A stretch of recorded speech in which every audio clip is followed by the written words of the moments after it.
You're listening to the Spark Radio Network, internet radio like you've never heard before. Innovation, creativity, and imagination are all said to begin with a spark. So fasten your seatbelt and take the ride of your life and listen for the spark. You are listening to KLRN Radio, where liberty and reason still reign. Most writers and radio show hosts know that to connect with your fans, you need to do more than just write books or record the latest podcasts. There are many different elements that go into forming an online platform, but there are also many hidden traps. To make matters worse, solid advice on how to survive the muddy waters is scarce. In the book Hidden Traps, I talk about some of the important issues of working with an online platform, highlighting traps that could put your physical or internet security at risk or be harmful to your reputation. Are your social media posts just links with a few disjointed words, making you look like someone who can't complete a sentence? Did your new website cost you more than you anticipated? Are you leaking your personal contact details across the web without even knowing it? Then you need Hidden Traps. Hidden Traps is now available in paperback and ebook from a variety of retailers, including Amazon, Barnes & Noble, and Kobo. Visit blackwolfpublications.com for more details. If you're 85 or younger, would you like peace of mind and comfort for your family? We're Final Expense Direct with an urgent message for you. The average funeral today costs over $8,000, but the most you'll get from government benefits is $255. How will your family pay the difference? We can help. Our senior plans start as low as just $1 a day and pay up to $30,000 for a funeral and other final expenses. Peace of mind is easy. There's no medical exam. You'll have lifetime coverage, and your plan can't be canceled as long as you pay your premiums. Call now for free information about our senior plans. Answer a few simple questions and receive approval right on the phone. Plus, call right now and we'll give you a discount prescription card for free. Call 800-553-8687. That's 800-553-8687. Again, 800-553-8687. KLRN Radio has advertising rates available. We have rates to fit almost any budget. Contact us at advertising@klrnradio.com.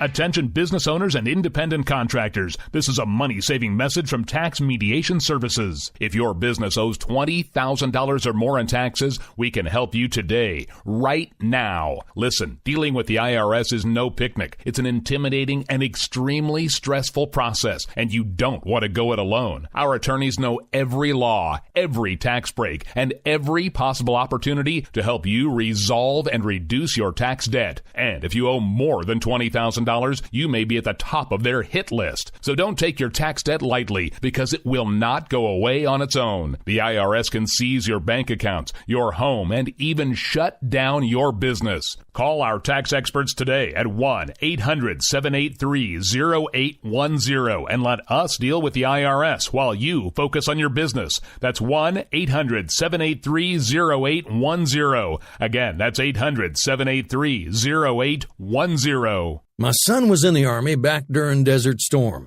but even then he wanted an MBA. He looked at a dozen schools, but only one offered the online education and flexibility he needed while he was in a tent in Iraq. Grantham University. Turns out that Grantham's been delivering affordable, relevant college and advanced degrees for over 65 years. Heck, if they can deliver a quality education to a soldier in a tent overseas, think about the flexibility Grantham can offer you so you can earn your degree too. It doesn't matter how complicated or full your life is. If getting a degree is on your bucket list, you'll want to do what my son did. You'll want to call Grantham. Find out how easy it is to get started on your education so you can check that college degree off your bucket list. Call Grantham right now, 800-910-1370. That's 800-910-1370. Flexible, affordable, relevant. Call 800-910-1370.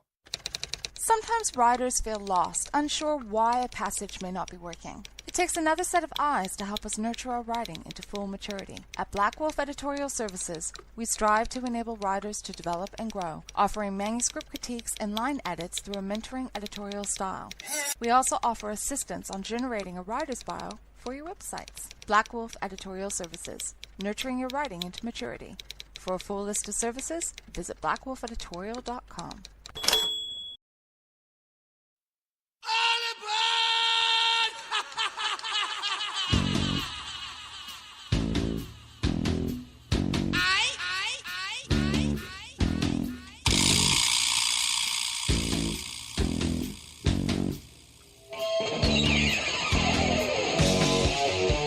Keep on doing what you do, Rick. You're my favorite host. I'm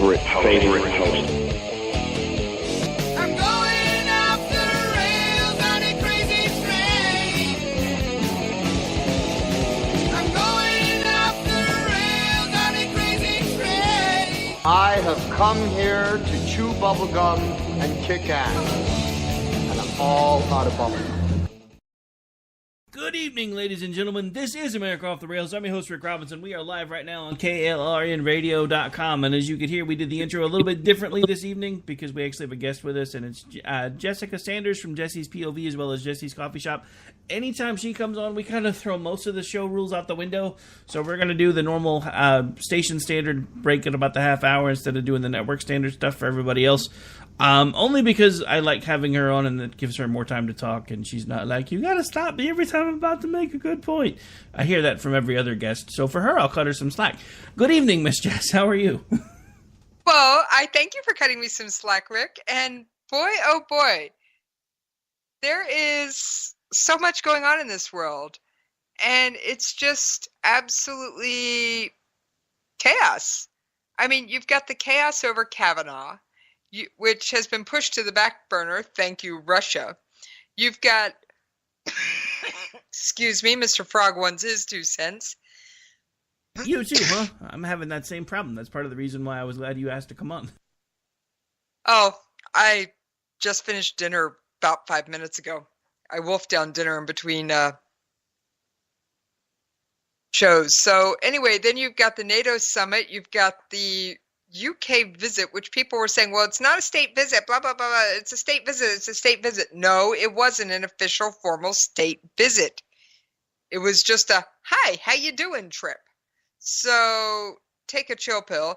Then you have, oh, can I tell you what Iran did?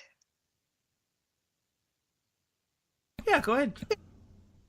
Iran's uranium stockpile is at approximately 950 tons, and they've restarted their factory that makes the parts for their centrifuges. Oh, no, wait, no, they did not. So you're telling me that they're not abiding by this great spiffy deal that Barack Obama laid out for them, because it was supposed to make everything all better. I remember him saying it was going to be a lot like the North Korea deal with Bill Clinton, and we saw how great that worked, right? Well, would you like to hear what Nikki Haley had to say about this deal? Wouldn't I always? I could listen to Nikki Haley read a phone book, I'm just saying.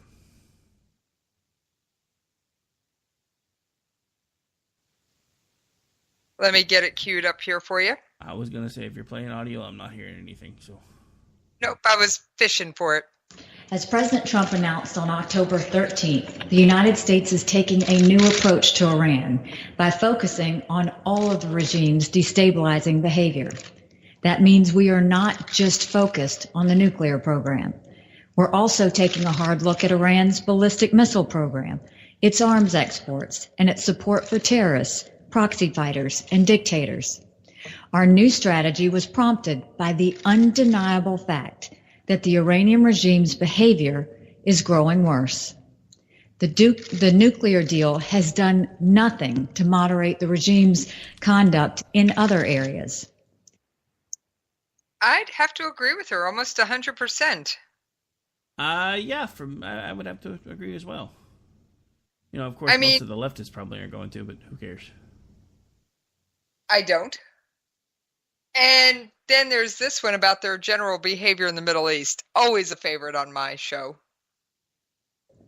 Aid from Iran's Revolutionary Guard to dangerous militias and terror groups is increasing. Its ballistic missiles and advanced weapons are turning up in war zones across the region. It's hard to find a conflict or a terrorist group in the Middle East that does not have Iran's fingerprints all over it. Well, given the fact that they're funding the Houthis, Hamas, Hezbollah, they stuck their nose into Syria. Yeah. I can't disagree with her. And the missiles that the missiles and rockets, the Houthi rebels are firing at Riyadh, Saudi Arabia, and Saudi is a U.S. ally, were made in Tehran. Now see that I didn't know. Wow. Oh, she laid out the case with bringing journalists in and having photos and everything available for people to look at. She had it declassified. It was this whole big presentation. Nice. And she laid out the case extremely convincingly. So, yeah, no. They are, well...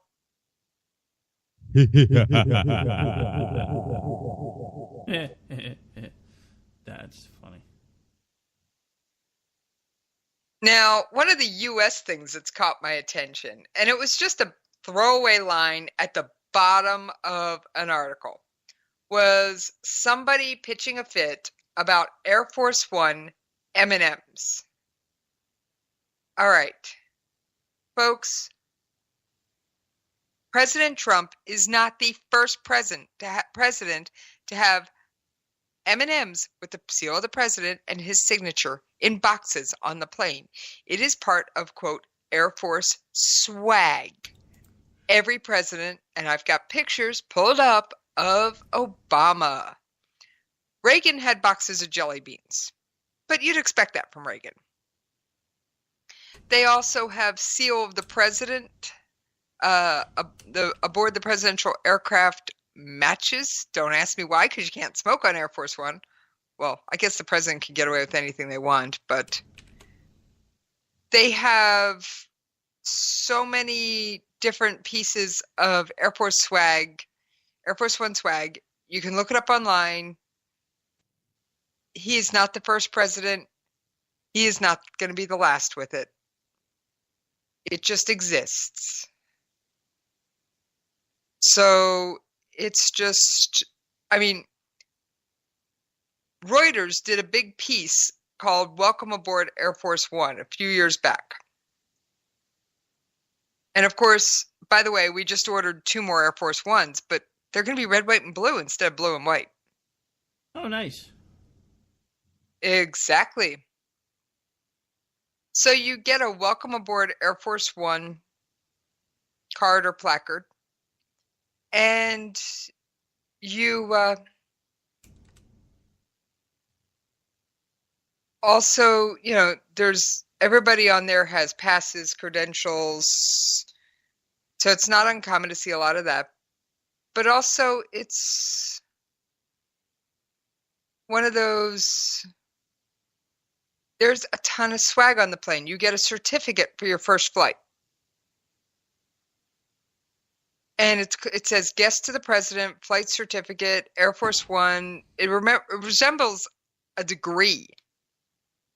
It's that elaborate. Cool.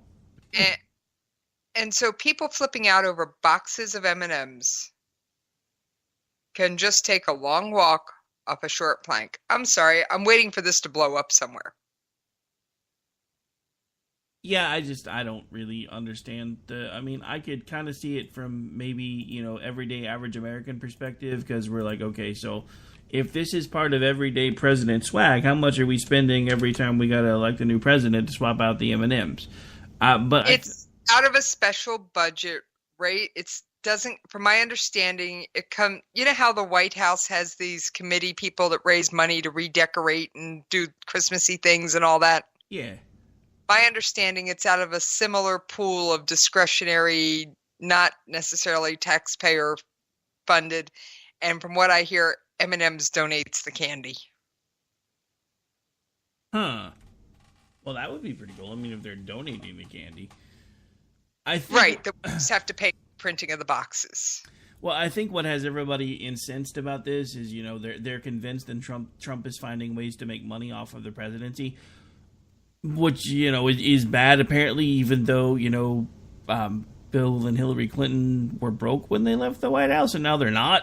I mean, it's not like people haven't made money off the presidency after the fact, so I don't really understand why in a country full of capitalists this seems like such a terrible idea. But what do I know? Oh, and by the way, Boeing wanted to charge us $5.3 billion for 2 new planes. Well, it's down to 3.9. Nice. And they'll 747-8s, which will be, and they'll be red, white, and blue, which will be the first time since Jacqueline Kennedy recommended the current color scheme in 1962 that the plane will have a color change. And by the way, little factoid, Air Force One was originally planned to be red, white, and gold, but Jacqueline Kennedy felt that was too royal, and the light blue scheme was adopted instead. Although I'd like to see the red, white, and blue version. I actually kind of would too. I think that would be pretty cool. It's most definitely appropriate. Now, Russia has been all over the news. And let me tell you, they aren't as innocent as everybody tries to make them out to be.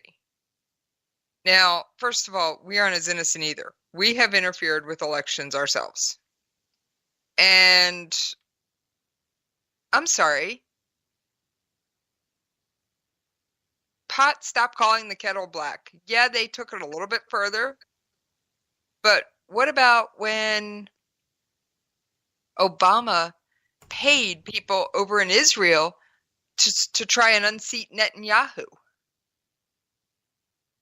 Yeah, that's the part I really don't understand is everybody like, oh my God, this is so terrible because Russia's been involved in our elections. Look, the simple fact of the matter is there isn't a country on the planet that doesn't try to influence the people that are around them. And the biggest issue that we have right now is we have under Barack Obama, we had this whole we're going to find a way to lead from behind mentality, which makes absolutely zero sense to me. I don't know how anyone could ever possibly think they're going to be able to quote unquote lead from behind. But that's what happened is basically we took a step back off of the world stage and we decided that, because here's the thing. Because Barack Obama made it sound like we were going to make things better by focusing here more at home, and we weren't going to be the world police for everybody anymore, which sounds great to a lot of people, but the thing about it is, while he said that was what we were going to do, we actually didn't.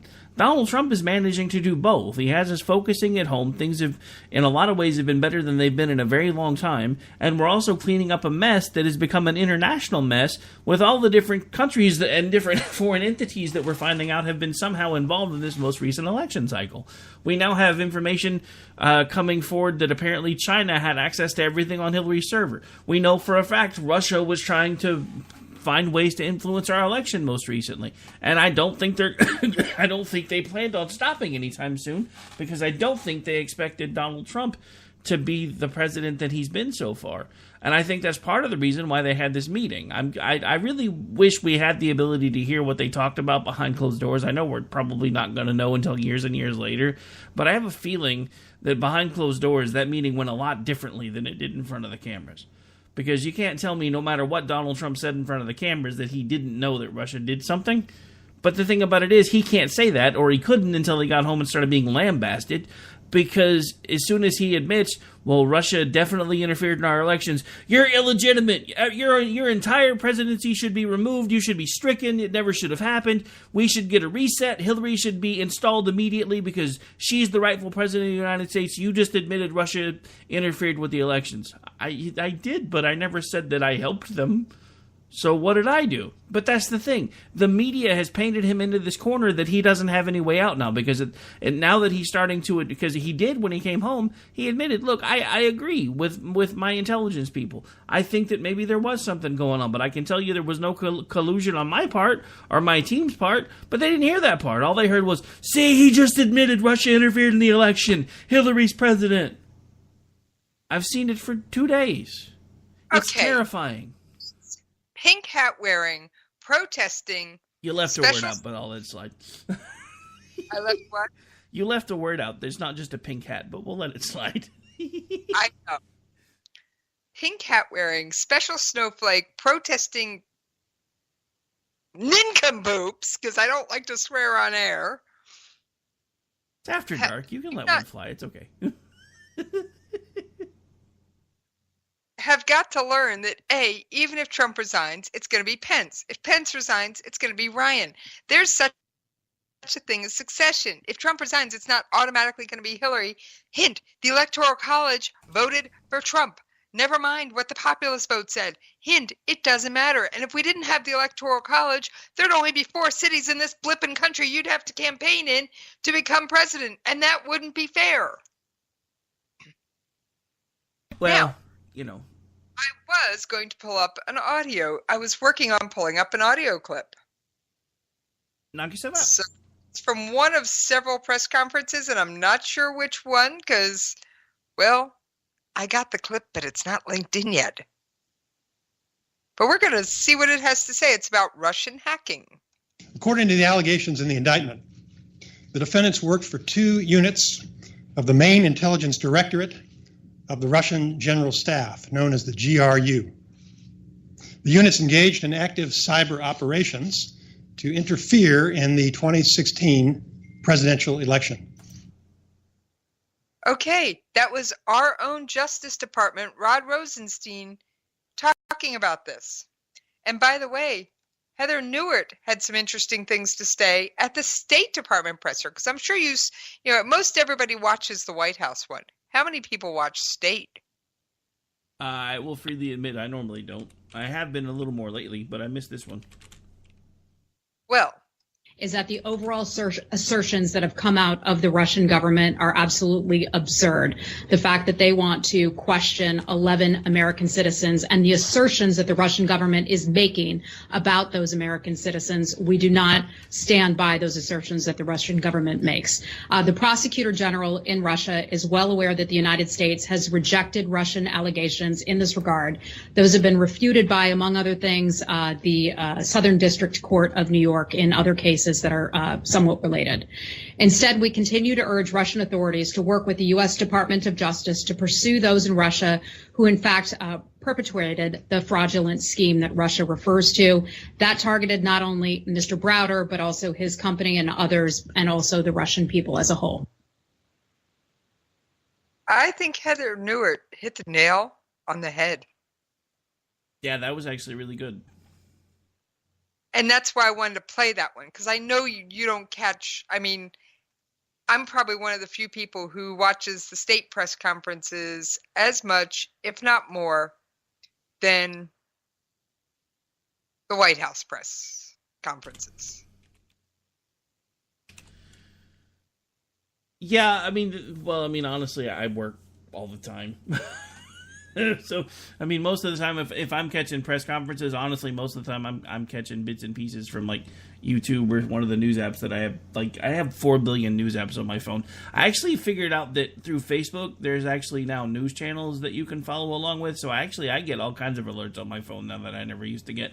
And I don't even have to have separate apps on my phone to do it because they all come in through Messenger. I thought that was the best thing ever. I'm like, holy crap. I have Fox News alerts, NBC News alerts, MSNBC. I'm getting news from everywhere now, and it's all coming to my Messenger. It's awesome. Oh, that is cool. So, the thing about it is, and, for everybody that's been yelling at me for the last 2 days because, oh my God, you're defending Trump and he sounded like an idiot. Look, I never said he didn't sound like an idiot. He sounded like somebody who didn't do any prep work. He had no idea half the time what it seemed like was coming out of his mouth. I don't defend him when he screws up. But at the end of the day, again, we've come to this weird place where the Democrats both expect us to treat our police as enemies, i.e. local law enforcement and ICE, and also as heroes at the same time, DOJ, FBI, and the ones that they view as heroes are supposed to have our undying fealty, loyalty, and love, and the ones that they view as enemies are supposed to be roasted on the pit. I can't keep up with the bipolar nature of their arguments, because on one hand they're saying that nobody should have guns, period, but the police, and then they're saying but the police are enemies, but that's only the local police, and that's only ICE, because the federal the FBI, they're awesome. Dude, the FBI would be rolling in our founding fathers would be rolling in their graves at the concept of an FBI, because they never envisioned a federal police force to begin with. That in and of itself is government overreach in a huge magnitude. And I think that's part of the problem, is we have all of these agencies that have become these big behemoths that they were never intended to be. And it's just crazy that that Donald Trump is supposed to be. I mean, I don't care if he's overseas, in this country, whatever. These people have been attacking him since the day that he was elected. They've been using the phrase selected, not my president, resist everything, resist now. I'm just going to tell you the same thing that I tell everybody else. Your resistance is futile, but it's rather hilarious because he's still your president. I laugh my ass off every time I'm on Twitter and I'm in an argument with somebody about something and I'm trying to have a civil conversation, and I go and I look at their bio and in there it's #NotMyPresident. And they're in Oregon, or they're in Washington, or they're in Washington, D.C., and I'm like, did you suddenly renounce your U.S. citizenship? They're like, no, why? I said, because you have #NotMyPresident in your bio, so unless you've renounced your citizenship and you're moving, guess what? He's your president. Suck it up. And that's usually when I get blocked.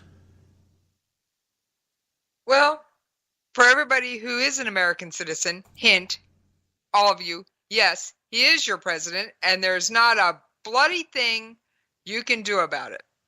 Well, until 2020, but all they had to do to have a shot there was not be crazy, and they can't seem to manage to pull that off. So, I didn't think that was possible.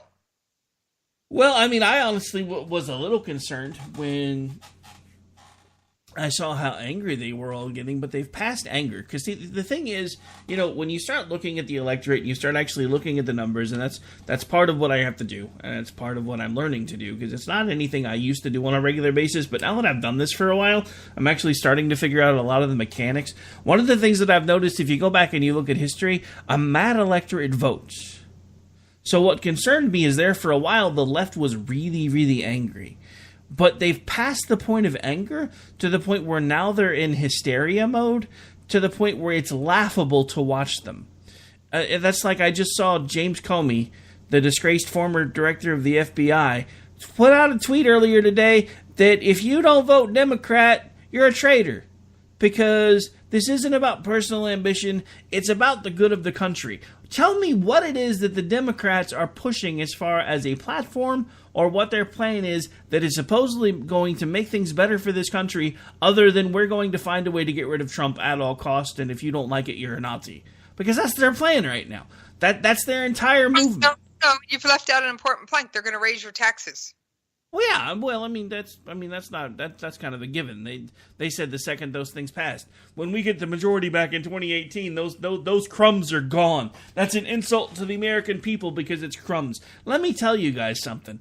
I now, thanks to those tax changes, I make an extra $75 a week on my paycheck. So does my wife. That may not seem like very much to you guys, but in my world, that's a lot of money. Now, on top of that, because of some of the restrictions that have been eased from the tax burden from the companies that we work for, plus the fact that the Obamacare mandate is gone, so people are actually going out and being able to find affordable insurance again, I got a pay raise. I haven't had a pay raise in 5 years. I got a pay raise on top of the tax cut.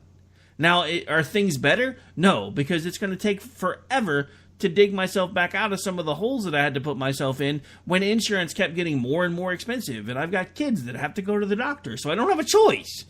Because, you know, that's the thing. Everybody's talking about how Donald Trump is a liar, Barack Obama lied about a video that supposedly started a riot that got people killed when that wasn't even the real thing. But Donald Trump's the liar. If you like your doctor, you'll be able to keep your doctor. If you like your plane, you'll be able to keep your plane. But Donald Trump is the liar? You guys need to go back and look at what happened from 2009 to 2016 and then sit down and shut the hell up. I agree, because I'm sorry, the individual mandate was killing people. Now, because they were forced to either pay a penalty or pay for health care they couldn't access because the deductibles were so high that it was just absolutely outrageous. And it's one of those things of why in the world do you want to, how in the world can the government force people to buy anything? If you can force them to buy one product, i.e. Insurance, why can't you force them to buy government pens or government pencils or government supplied whatever? Fill in the blank. I don't care what it is. Yeah, I don't really understand it either. But the interesting thing is, because this is one of the things that I disagreed with Roberts when he basically became the swing vote for that and said, well, it actually does fall under the interstate clause. And I'm like, no, it doesn't. But here's the thing. Now that the mandate's gone, because remember, they didn't count it as a penalty. They counted it as a tax. So now that it's gone, guess what? What? It's no longer a tax, which means the whole thing is now considered unconstitutional. Yep. That's the part that nobody talked about when they were screaming and yelling about how the Republicans weren't doing this and they weren't doing that and they weren't getting rid of Obamacare fast enough. They did the only thing that they could do, because even when they tried to put it up for a vote, people on their own side were voting against them. So Trump did what he could. He gutted it, made it as painless as possible, and then he set the mandate on a stopgap to make sure that from this date forward there would be no mandate. So guess what? Obamacare is technically gone. The only problem is now it's going to have to wind up going back up to the Supreme Court again, and then they're not going to have any way to hold it up anymore, because there's no way for them to count it as a tax, because they're not levying anything against the American people. The other thing that irritates me about this, and this is the other thing that should have made it unconstitutional, I want to remind folks, there's something in our Constitution that actually makes it unconstitutional for the government to levy a direct tax against its citizenry. That's why they have to have your employers do it. Because if they don't have it coming out of your check, technically it's unconstitutional. That's part of the problem. That's why this never should have happened in the first place, because our government is not allowed constitutionally at the federal level to levy a direct tax against us ever. And that's what they did. Interesting, Rick. Interesting. Now, this won't surprise anybody, but I'm sure you heard about the dimwit in New York, the socialist. You're talking about the Puerto Rican broad, ain't you? Yeah, Alexandria Ocasio-Cortez. Yeah, the one that doesn't understand what socialism actually means or any of the things that she says she stands for. It's good times, good times. Excuse me, but can we talk about Venezuela? We could, but she wouldn't understand the conversation. Because they have now they buy gold from miners in their country to up to up their gold stock for their currency to try and slow down their rate of inflation.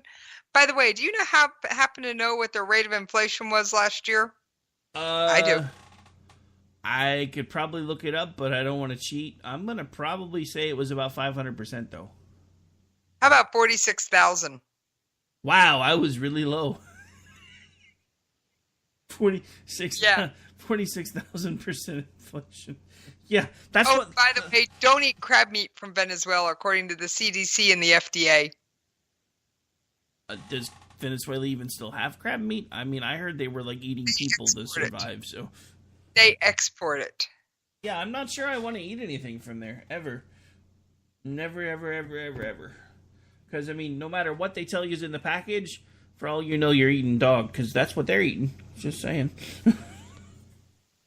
I have a feeling Venezuela and North Korea have similar dietary habits. Yeah, that's the funny thing. You look at the mental midget of the North, and he's up there looking like fat, jolly North Korean Santa Claus, and everybody else looks like Dawn of the Living Dead. I mean, the same thing's going on with Venezuela. And the funny thing is, when you talk to the people that are, oh, socialism is the best thing ever, it's just never been tried in its true form, blah, blah, blah, blah, blah, blah, blah. Well, you just said that all these Scandinavian countries are socialist, but they're really not socialist either. They just have socialistic tendencies.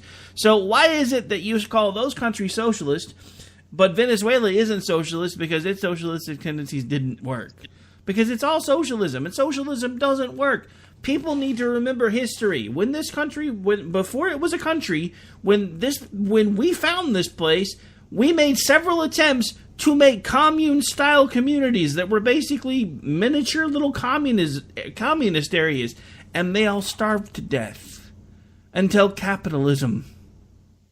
So let's keep trying to bring back what we tried here a long time ago and didn't work, because now it's different because technology's better. The problem is you have to have drive to create new technology.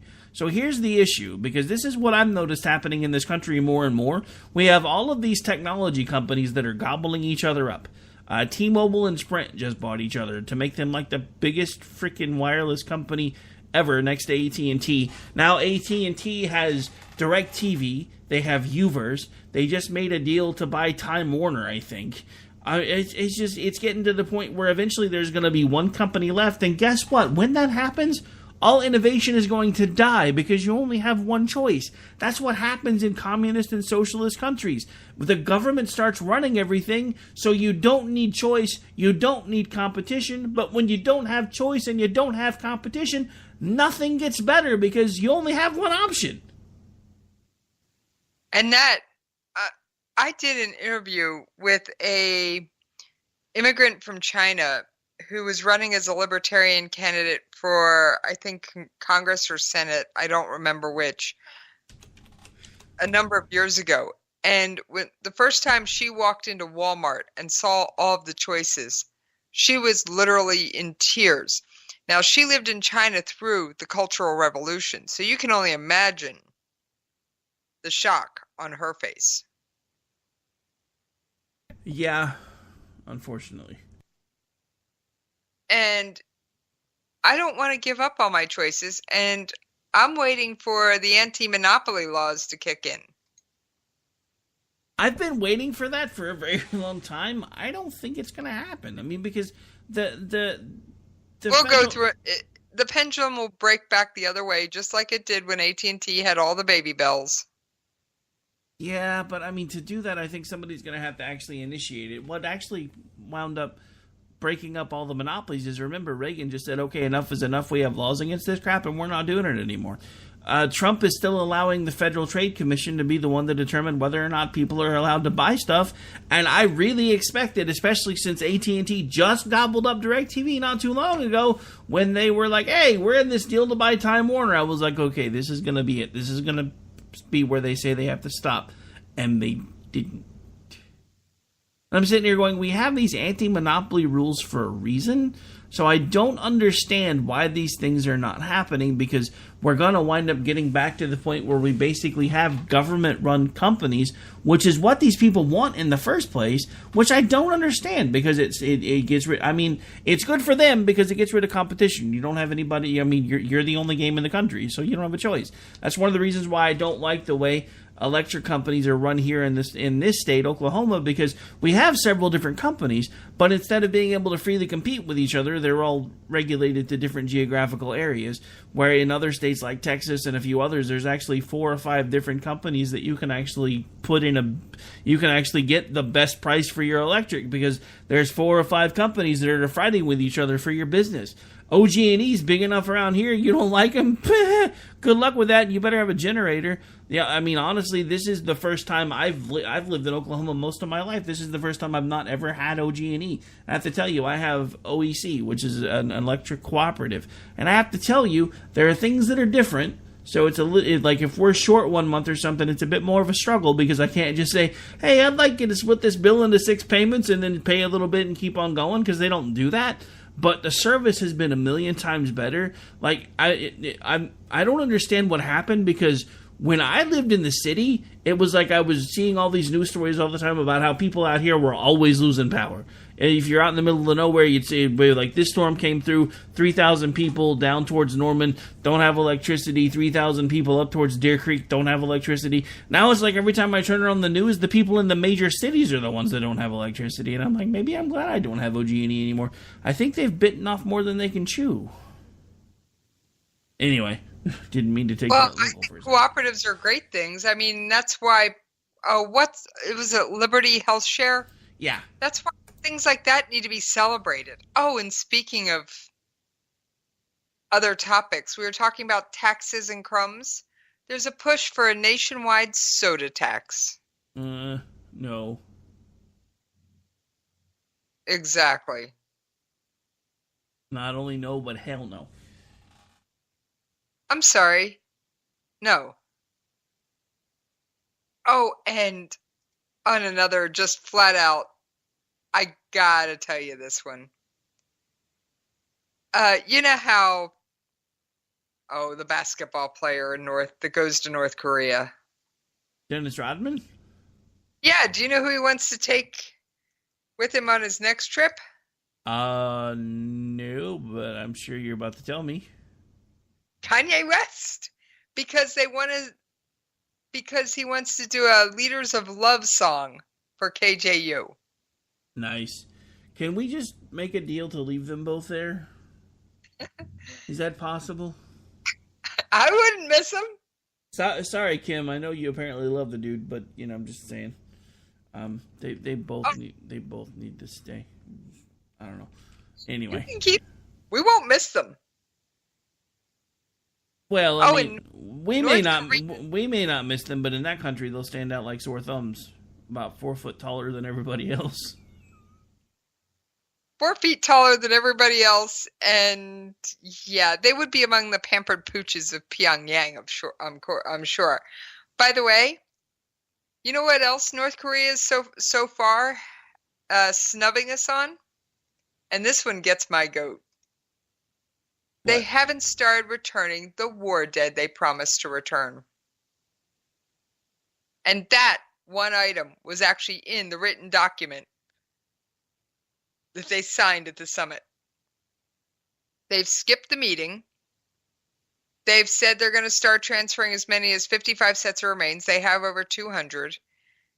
And here's the thing. So far, there's been no sign. Yeah, I mean, it's going to happen. And I'm just sitting here going, okay, first of all, I don't see what good war dead do for the country. Now, if they said return the USS Pueblo, and for those of you who listen to AOTR all the time and have no clue what the USS Pueblo is, it is a U.S. naval ship that was captured by North Korea when it was in international waters. And it is still an active ship because it can't be brought home to be decommissioned. It was captured in 1968. The ship and its crew were peacefully sailing in international waters. They were attacked by North Korea and taken captive. And I would love to see that ship brought home.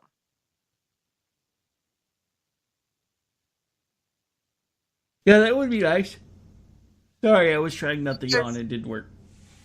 It is a propaganda machine in Pyongyang. That's all it's there for.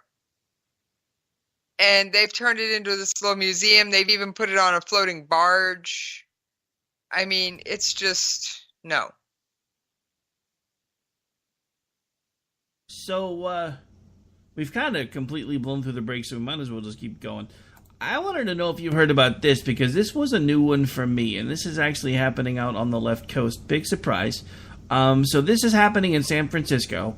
Now, before anybody freaks out, this isn't for national level elections, but this is still pretty scary stuff. Some San Francisco office holders are excited that this is the week the city Department of Elections issued voter registration forms for illegal aliens. We want to give immigrants the right to vote, said Supervisor Norman Yee, who represents District 7. But legal immigrants have been allowed to vote in local San Francisco elections.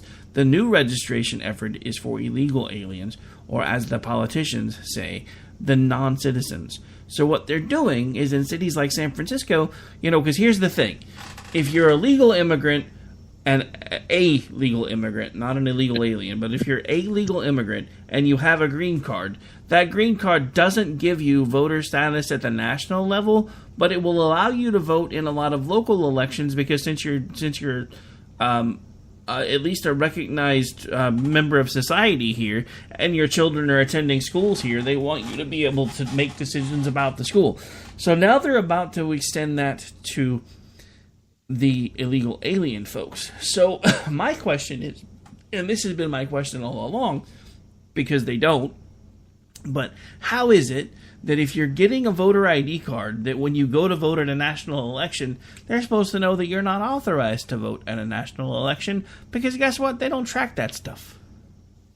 Well, the only way I could see it would work is if the voter ID cards are significantly different, kind of like the under 21 driver's licenses. Yeah, no, I know there's ways they could make it work, but here's the thing. They're not. Because they don't care. Because this is a gateway for them to get illegal aliens to have voter registration cards. So this is my thing. And this is, again, the bipolarness of the left, because remember, foreign nationals impacting and affecting our elections is bad, guys. Donald Trump is a traitor because he helped the Russians influence our elections. Well, if he's a traitor because he helped the Russians buy $500,000 worth of Facebook ads, and maybe, just maybe, because there was a spy here that managed to cozy up to a couple of politicians, and he didn't have anything to do with it or know anything about it. But if that makes him a traitor, what the hell does that make you guys that are giving illegal aliens the ability to vote in city and state elections because you just don't give a damn, which gives them by default the ability to vote in federal elections because nobody watches that crap. So if that makes Donald Trump a traitor, what the hell does that make you guys? Okay, first of all, I'm waiting for California to fall off into the ocean or secede. I'm sorry. That place is wacky cuckoo. They're trying to ban so many things and do so many kooky laws. I try and actually avoid discussing that state because, quite frankly, my blood boils. So it is no surprise that this comes from the left coast. I promise you. But I do have a comment about this. That's not how it works. That's not how any of this works. It's a good thing you hit that button because I was about to. Hey, it's on my soundboard all the time, actually. I mean, and this is after, believe it or not, there was actually a proposal to split the state up, but the California Supreme Court ordered to split it into three parts. It was actually removed from the ballot, according to the California Supreme Court. They were going to put it into three different states instead of one. And the court left open, that basically, all right, the California Supreme Court Wednesday ordered the November ballot purged of initiative that seeks to split California into three states, citing significant questions raised about the proposal's validity.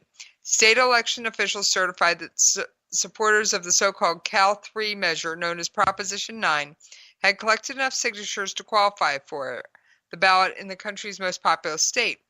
An environmental group, the Planning and Conservation League, challenged the measure in court, arguing it posed a revision of the state constitution as opposed to an amendment that is too sweeping to be legally subject to the direct consent of the voters.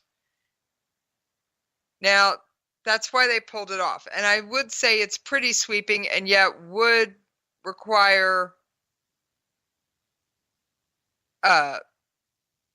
quite the change. However, it would not automatically take effect. It would, instead, the governor would be directed to petition Congress to approve the split. And and the last time there was a split, it was during the Civil War when Virginia seceded to form West Virginia, a portion of it. But I honestly think it would make more sense to split the state up based on the way the voting and the people tend to be.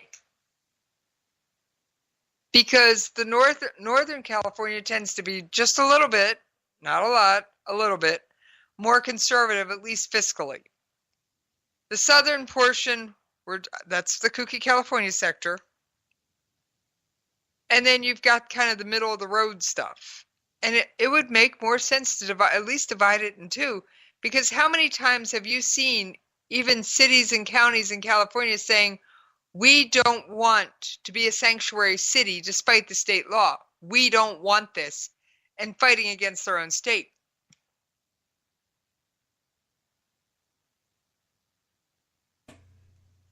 Well, yeah, but that's the thing. There have been. That's not the only city that's done it, though. There have actually been. I lost count. There were actually entire counties that were coming out and saying we're not going to follow the California sanctuary city and sanctuary state rules because we're not interested in that type of stuff.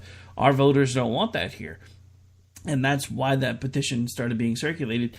I hadn't heard that it had gotten pulled, but the reasoning they used to pull it actually, unfortunately, does make sense. Because they're not really talking about amending the state's constitution. They're talking about basically creating two other states. So I'm not sure there's a way to do that by using referendum petition. I don't either, but I'd love to see it. And it's just California, I'm sorry, I have crossed it off my list. I won't visit it.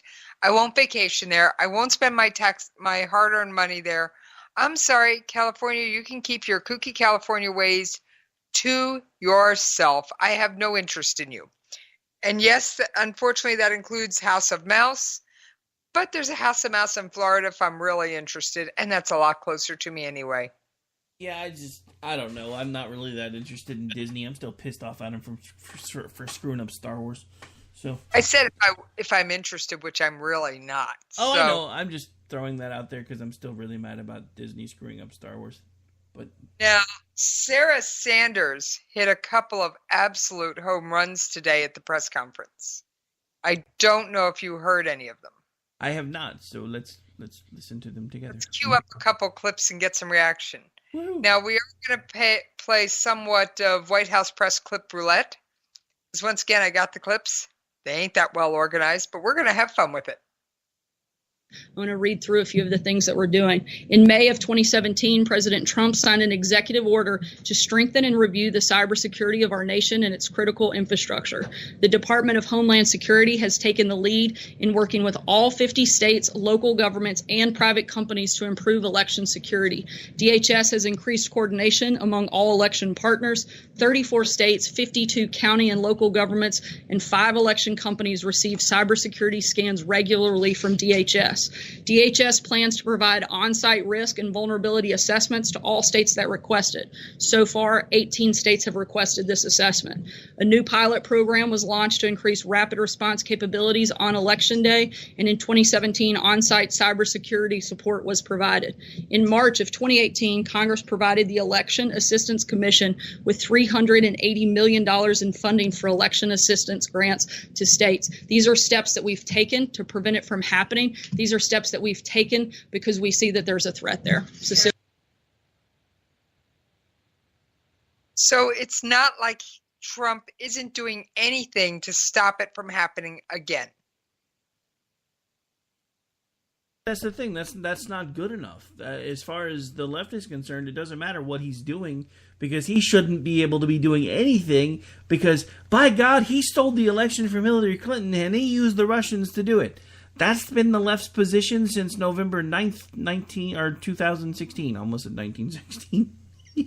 But that's the thing. There's no agreeing with them. There's no compromise with them. That's part of the reason why I'm just over all of it. This whole Russian thing is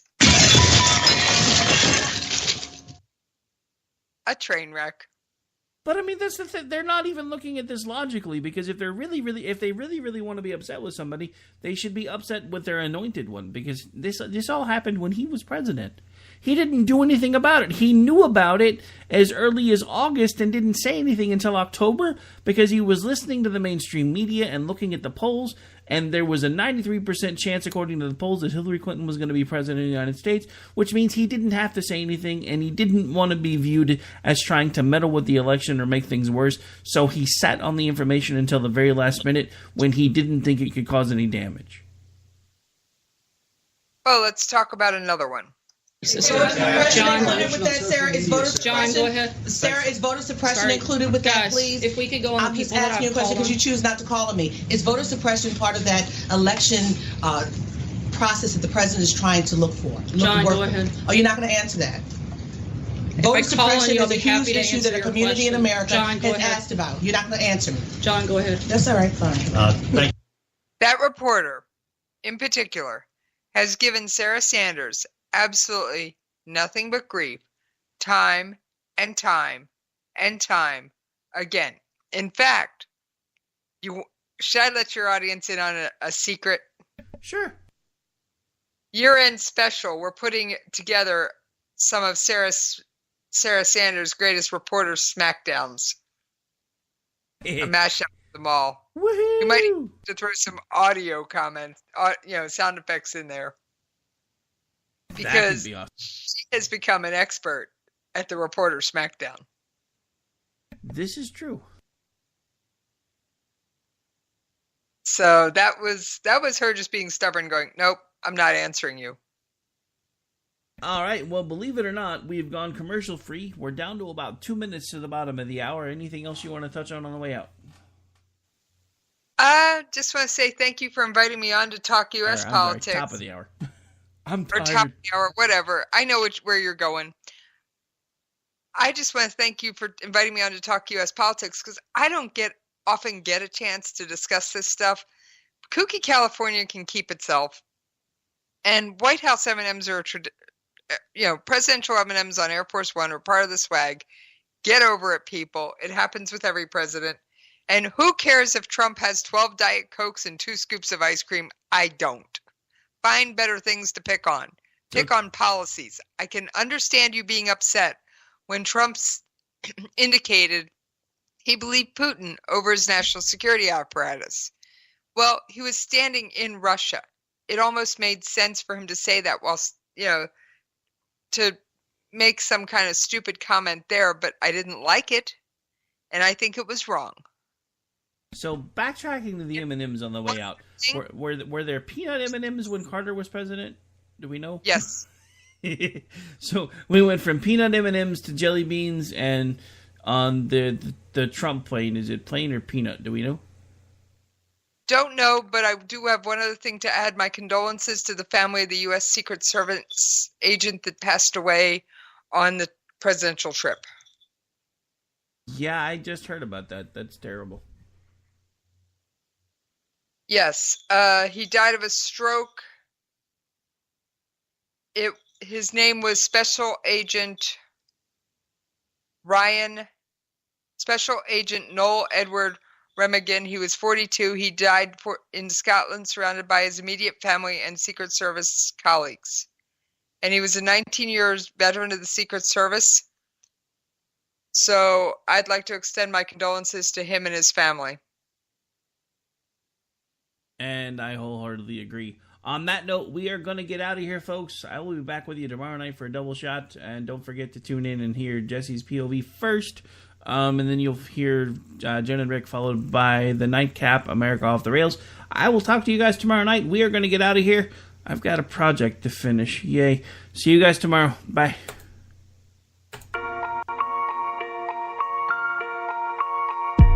I keep swinging for the fences. It's like this heart is defenseless against a passion that's pumping through my veins.